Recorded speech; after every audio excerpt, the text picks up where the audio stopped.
5.5 decades after independence, a new India, modern, confident, self-reliant, stands at the threshold of a new millennium. There is a feel-good factor in the air. And why not? Consider this. India has a huge and prosperous middle class, the outreach of a confident business community, a free and ever-alert media, a blossoming art and culture world, and the great energy of its entertainment industry.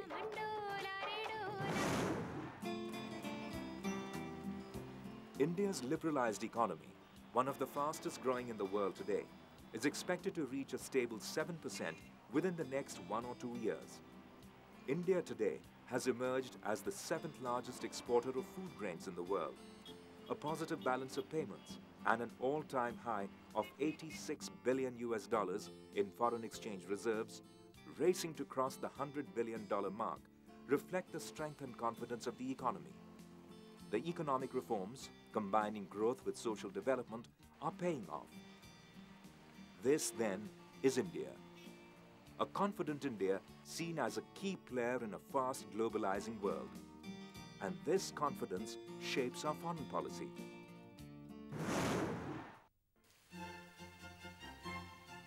A responsive foreign policy has added new dimensions to India's international prestige in the post-Cold War world, at a time when rapidly changing international scenarios are continually throwing up new challenges.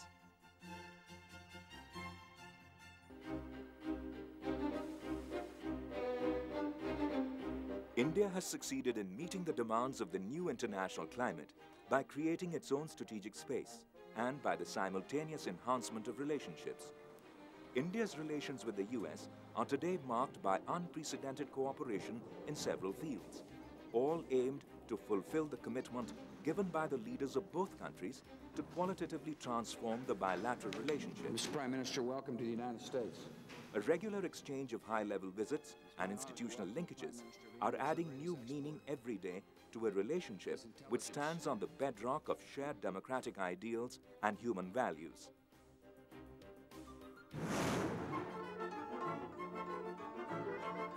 Russia continues to have a special place in India's foreign policy.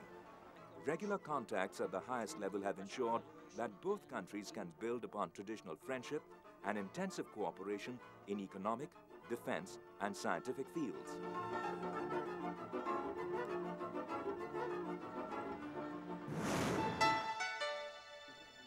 Similarly, new facets are being added every day in the traditionally close relationships with the UK, Germany, and France.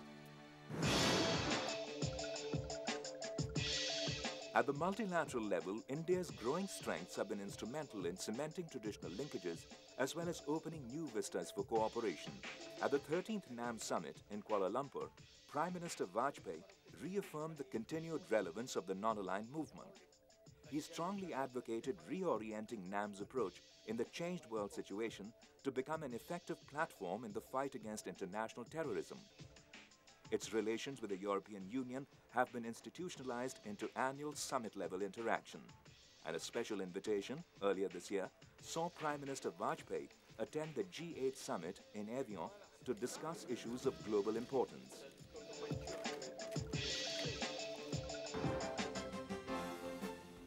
A strong dialogue partner with the ASEAN nations, India held its first ASEAN summit in 2002.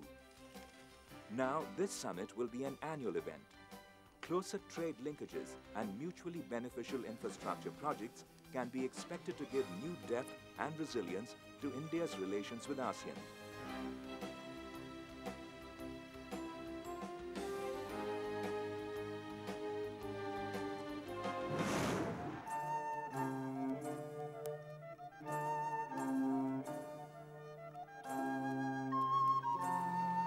A landmark visit to China by Prime Minister Vajpayee in June this year has resulted in several significant agreements and giving a further fillip to developing bilateral relations, particularly trade and economic cooperation between the two countries.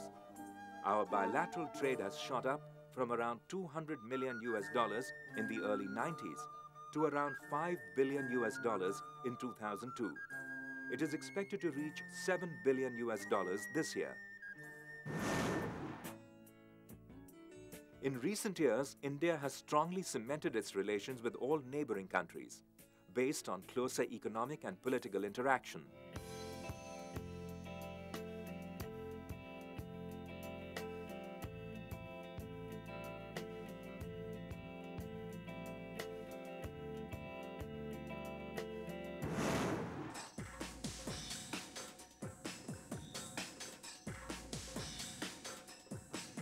India is a welcome partner and valuable friend for the people of Afghanistan, whether it is the provision of food, buses or medical supplies, or the training of journalists and computer programmers. India's role in restructuring of post-conflict Afghanistan responds to specific needs of the Afghan people.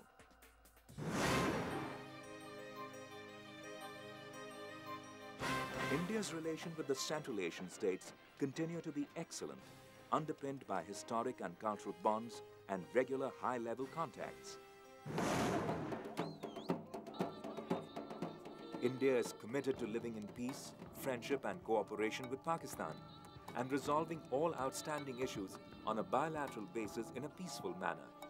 With this in view, Prime Minister Vajpayee has once again extended the hand of friendship. सब मसले बातचीत से हल होना चाहिए। हम तो तैयार हैं, जैसा मैंने आपसे कहा,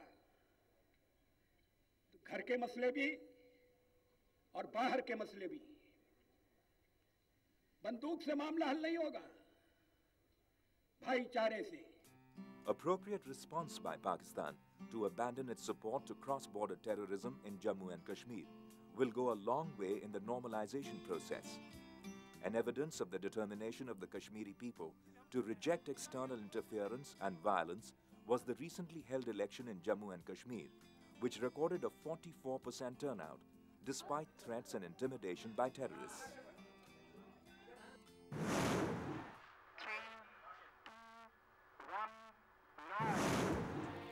From matters of the earth to the far-flung frontiers of space. The Prime Minister on 15th August 2003 announced that India would send a mission to the moon. In 2001, India took the first successful step in launching a satellite into geostationary orbit. India's ability to launch satellites into polar and geostationary orbits puts it within the top 6 space-faring nations of the world.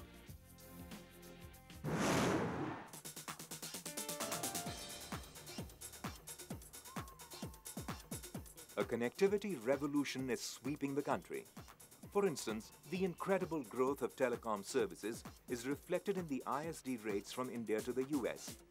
Not long ago, it was approximately $3 per minute. Today, it is just a fraction of it. Over the past 50 years, only 18.6 million telephone connections were sanctioned. In the past 5 years alone, over 30 million telephone connections have been provided. The number of mobile phones, which was 1.4 million in April 1999, has now crossed the 17 million mark. What was only a few years ago a symbol of luxury has become an affordable tool of empowerment for the common person.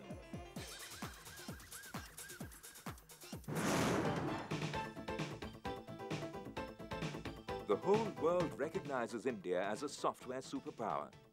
Bangalore has become India's Silicon Valley. Hyderabad is fast aspiring to become another. The government has swiftly removed all bottlenecks in the path of speedy progress of this sunrise sector. The software and services industry have emerged as one of the fastest growing sectors of the Indian economy. Software exports have grown at a dizzying speed from 1.3 billion US dollars in 1997-98 to 9.57 billion US dollars in 2002-2003.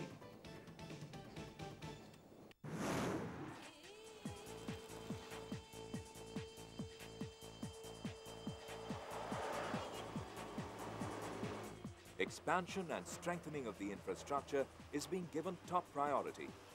The $11 billion US National Highways Development Project is the most ambitious project of its kind since independence. The infrastructure backbone has two components. The first connects the four major metros, Delhi, Mumbai, Chennai and Kolkata.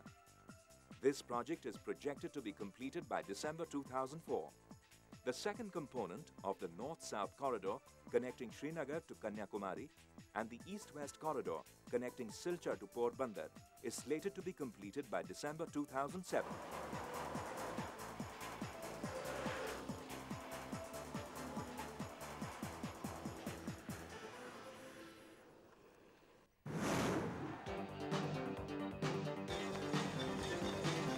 The Pradhan Mantri Gram Sadak Yojana, launched in December 2000 with an investment outlay of $12 billion, is the biggest rural infrastructure program undertaken in India since independence. All the remaining 186,000 unconnected villages in the country will be linked by good all-weather roads by 2007.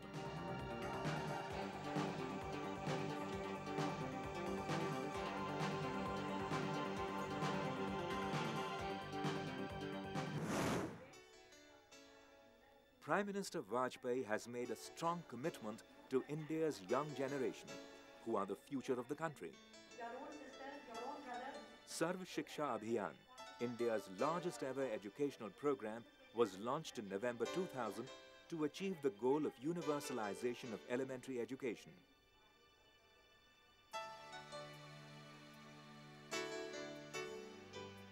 Under this program, approximately $2 billion have been sanctioned to 576 districts across the country.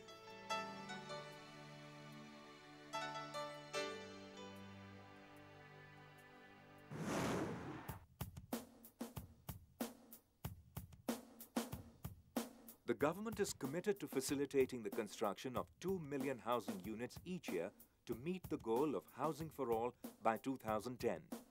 The Housing and Urban Development Corporation Limited sanctioned about 6.5 million dwelling units during 28 years between 1970 and 1998. In contrast, in the last 5 years, the government has sanctioned construction of 7 million new houses.